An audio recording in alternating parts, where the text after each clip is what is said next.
Bienvenidos un día más a la siguiente clase de fotografía, en este caso la segunda. Soy Hermes Jáudenes y soy el profesor de taller de fotografía. Bien, ¿qué vamos a ver hoy? Hoy vamos a ver una clase teórica una vez más. Esta clase teórica está enfocada a las leyes de la composición, es decir, al estudio teórico de cómo hacer una fotografía. Es muy importante que antes de hacer una fotografía la penséis en vuestra cabeza antes de realizarla, los aspectos técnicos sobre todo, y una vez puesto en la práctica veréis que si lo habéis pensado antes será mucho más fácil. Pero para ello tenéis que saber estas pequeñas teorías, porque si no lo vais a hacer sin ningún tipo de conocimiento y seguramente saldrá algo un poco más aleatorio. ¿Qué leyes de las composiciones vamos a ver hoy? Pues en la fotografía se dice que hay tres leyes universales de la fotografía, que son la ley de la mirada, la ley de los tercios y la ley del horizonte. Vamos a discutir cada una de ellas. Empecemos por la más facilita. Esta se llama la ley de la mirada. Esta ley te pregunta, si tú tienes que hacer una foto a un sujeto o a algo que tenga mirada, puede ser un animal, puede ser una estatua, cualquier cosa que tenga una mirada, ¿en qué dirección vas a colocar el aire? Es decir, tú tienes una figura y la fotografía tiene aire, que son elementos que no tienen información. El fondo blanco o cualquier cosa que no es un elemento. El espacio vacío, eso es el aire, ¿no? Pues, ¿dónde colocas al sujeto y dónde colocas el aire? Esta es la pregunta, ¿no?, que te formula la ley de la mirada. Mucha gente suele decir en el medio al señor. Y entonces, si colocas al señor en el medio, vamos a hacer un caso, le voy a pedir al cámara que me ponga en el medio, y entonces tendría el mismo aire por la izquierda y el mismo aire por la derecha. Esto sería una composición muy estable, porque deja una especie de equilibrio, el mismo espacio aquí que aquí. Y eso no estaría mal, pero no es lo que propone esta ley de la mirada. La ley de la mirada lo que propone es que coloquemos aire siempre en la dirección de la mirada. Ahora vamos a ver cómo sería. A ver. Mirad, si esta es nuestra fotografía, dice que tenemos que dejar el aire en la dirección de la mirada. O sea que si este es nuestro sujeto, vamos a pintar. Aquí tendríamos un sujeto y el aire lo colocamos, si este es su ojito, en la dirección en la que mira. Todo esto sería el aire. ¿Y por qué hacemos eso? Pues veréis, porque si lo hacemos al revés, bueno, de esta manera he colocado aquí al sujeto, tiene todo este aire y entendemos hacia dónde está mirando o hacia dónde quiere ir. Y sobre todo, si le vemos contento o le vemos triste, sabemos que es por lo que está en ese espacio, por los elementos que haya en todo este espacio, por el fondo. Pero en cambio, si lo hacemos al revés y ponemos aquí a la persona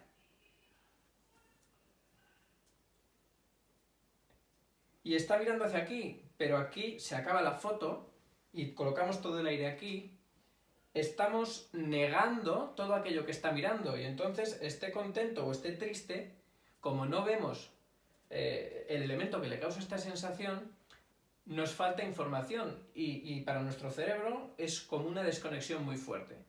Vemos como una pérdida de comunicación entre el fotógrafo y el espectador, y entre la persona que ve la foto.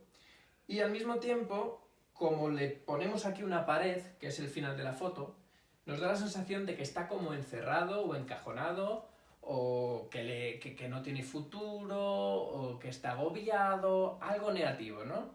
Nos da la sensación de que esta persona no tiene a dónde ir. Le voy a pedir a la cámara que me ponga primero con aire por aquí, o sea, a mí en este lado y aire en este lado, y vais a ver que si yo estoy mirando en esta dirección, tenemos todo este aire vacío.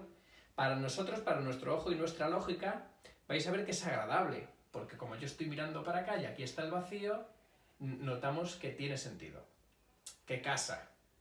Pero en cambio, si ahora lo haces al revés y me pones aquí la pared y aquí el vacío, vais a ver como si yo estuviera castigado, como si yo no tuviera dónde mirar, como si no tuviera una finalidad, como si estuviera encajonado, como si estuviera perdido, algún tipo de emoción negativa.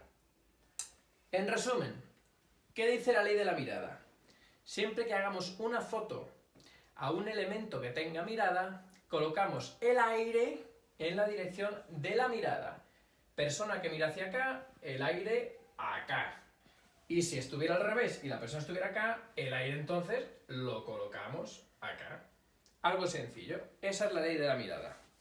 Por supuesto, y esto os lo voy a decir con todas las leyes de la fotografía, tened en cuenta que el arte de la fotografía es un arte subjetivo y por lo tanto, dependiendo de lo que queráis contar, podéis romper estas tres leyes para hacer lo opuesto. Porque ¿y si yo quiero contar que el personaje, que mi protagonista está encerrado o está atormentado o que no tiene a dónde ir? Pues en ese caso sí que podemos usar la contraley, podemos hacerlo al revés. Y en vez de ponerle el aire aquí, ¡chas!, le ponemos el final de la foto aquí y dejamos el aire acá. Entonces, siempre podéis romper estas leyes si va en favor de vuestro mensaje. ¿De acuerdo? Bien, primera ley, la ley de la mirada, la tenemos clara. Muy bien, vamos a pasar con la segunda ley. La segunda ley es la ley del horizonte y en principio nos plantea una pregunta muy sencillita, que es ¿dónde colocamos la línea del horizonte en las fotos? O sea, cuando hacemos una foto normalmente hay un paisaje de fondo, que puede ser un campo, puede ser una ciudad, puede ser lo que sea, y el paisaje hace un horizonte, hace una línea horizontal que cruza toda la fotografía. Y nos pregunta ¿dónde lo colocamos? ¿A qué altura de la foto lo colocamos? ¿Arriba, abajo, en el medio? ¿Dónde lo ponemos? La mayoría de las personas, es completamente normal, lo que intenta cuando hace una fotografía es colocar el horizonte en el medio. Y mirad, os voy a demostrar aquí, vamos a hacer una demostración práctica de qué es lo que pasa cuando lo ponemos en el medio. Vamos a ver. ¡Pam! Vamos a pintarlo aquí. Si colocamos el horizonte en el medio, generamos dos espacios iguales. Las líneas horizontales generan estabilidad y por lo tanto es cierto que sentimos que estamos seguros. Sabiendo esto no nos sentimos desequilibrados para nada. Pero fijaros, hay el mismo espacio aquí que aquí. Y por lo tanto no genera una sensación dinámica. Es algo aburrido para el cerebro, no tiene que procesar nada complicado. Como hay el mismo espacio arriba que abajo, se procesa rápidamente y entonces el cerebro, digamos que se aburre más rápidamente de esta composición. Por lo tanto, la ley del horizonte dice que no hay que colocarla en el medio. Aunque no estaría mal, ¿eh? Si queréis hacer una foto más estable, una foto más objetiva, este tipo de composición no es errónea, pero la que nos propone esta ley es que coloquemos el horizonte. Si dividimos la foto en tres partes, en tres franjas horizontales, siendo la línea de puntos discontinuas el medio, dice que coloquemos el horizonte en la línea del primer tercio o del segundo tercio. Es decir, o aquí o aquí. Aquí o aquí. ¿Por qué? Porque al colocarla de esta forma tenemos aquí menos espacio que aquí o al revés, o aquí menos espacio que acá. Y esto para el cerebro le genera dinamismo, le genera interés, porque hemos roto con esta simetría que había antes. Y entonces el cerebro lo procesa con más avidez, intenta buscar qué es lo que está en movimiento. Ahora me dice mucha gente, ¿y en cuál de los dos lo coloco? Porque puedo colocarlo aquí o puedo colocarlo acá. Pues esto depende de lo que tú quieras mostrar. Por supuesto, en cualquiera de las dos opciones hay un lado más pequeño y por lo tanto tiene menos información y un lado más grande. Lo normal sería que el lado que contiene la información protagónica, donde vas a colocar al protagonista o donde hay más información, sea el lado que dejes grande. Por ejemplo, si yo escogiera poner aquí el horizonte, todo esto sería suelo y esto sería el cielo. Pues aquí en el suelo tendría que haber una información muy rica. Pues puede ser un bosque lleno de árboles o puede ser una ciudad. Y arriba pues el cielo con los detalles que lo compensen. Y al revés, si el cielo es precioso y es una noche con estrellas bonitas o con unas nubes preciosas, podemos colocar aquí el horizonte y aquí estará el principal de la información, con la luna a lo mejor por ahí o el sol por allí, y abajo, que a lo mejor es simplemente un decorado, digamos, que nos va a contextualizar y poco más, como las casitas de una ciudad, el skyline o algo así, pues lo podríamos colocar debajo. Entonces, para resumir la segunda ley, la ley del horizonte, dice que debemos colocar el horizonte o en el primer o en el segundo tercio de la fotografía. Eso habiendo desglosado la foto en 3 partes iguales. Colocando la parte con más información donde esté el protagonista. ¿Sí? De acuerdo. Pues esa sería la segunda ley. La ley del horizonte. Ya tenemos dos. La ley de la mirada por un lado y la ley del horizonte por el otro. Y ahora viene un poco la más compleja de las tres. Tampoco es muy difícil, pero es la más compleja. Esta se llama la ley de los tercios. ¿En qué consiste la ley de los tercios? Bueno, la ley de los tercios nos pregunta en qué punto de la fotografía o en qué parte del marco de la foto, del lienzo, como si fuera pintura, en qué lugar colocamos nosotros al motivo principal y al antagónico. ¿Y a qué se refiere con colocamos nosotros? Porque sí, la verdad es que nosotros, cuando hacemos la fotografía, es igual que en pintura. Nosotros estamos moviéndonos y encuadrando, nosotros elegimos, antes de hacer la foto, dónde colocar al protagonista o dónde colocar al antagonista. Entonces, efectivamente, ¿dónde lo ponemos? Pues aquí llegamos otra vez un poco a lo mismo de antes. Casi siempre la gente que está empezando dice, pues en el medio. Yo coloco al protagonista, mira, este es el suelo a lo mejor de la foto, y lo coloco aquí, en el medio. Y colocamos a una personita en el medio. Pam, pam, pam, pam, pam, y lo colocan ahí. Ahora, si tú colocas aquí al protagonista, al colocarlo en el medio, tenemos estabilidad, igual que antes, está bien, pero nuevamente tenemos los mismos espacios a ambos lados. Y esto genera un poco de aburrimiento, porque lo procesamos muy rápido. Entendemos perfectamente lo que hay aquí y no nos genera dinamismo. No es que esté mal, pero no es interesante o no es tan interesante. Una composición centrada no es muy dinámica, no es muy interesante a la hora de mirar la foto. Entonces, esta no sería. ¿Cuándo es válida esta? Igual cuando queremos hacer una foto más objetiva o una foto más documental donde solo queremos describir, esta podría ser una opción. Pero cuando queremos hacer una foto con más sentimiento, con un toque más personal, más narrativo, esta no sería la composición interesante. Vamos a ver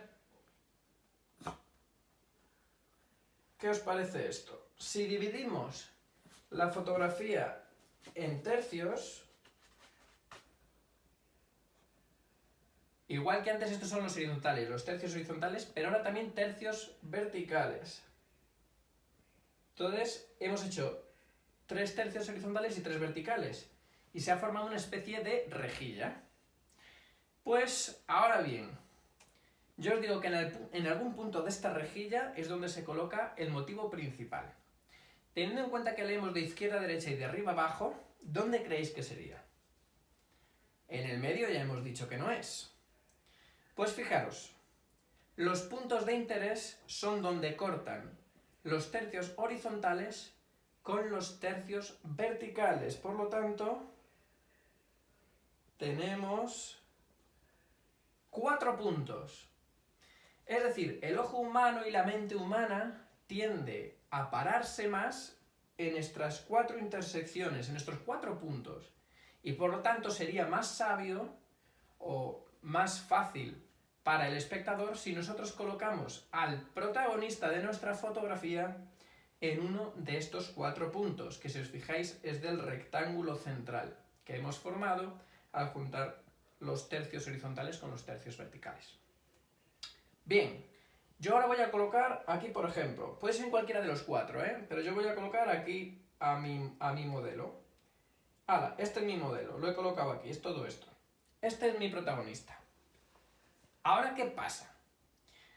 En las fotografías hay un peso visual, es como una balanza, pero en vez de estar así, que tú colocas algo y esto se mueve, la balanza está en vertical. Entonces yo he puesto aquí peso, es decir, he puesto un elemento, y este elemento está generando una descompensación de peso. Como aquí hay algo, esto se cae.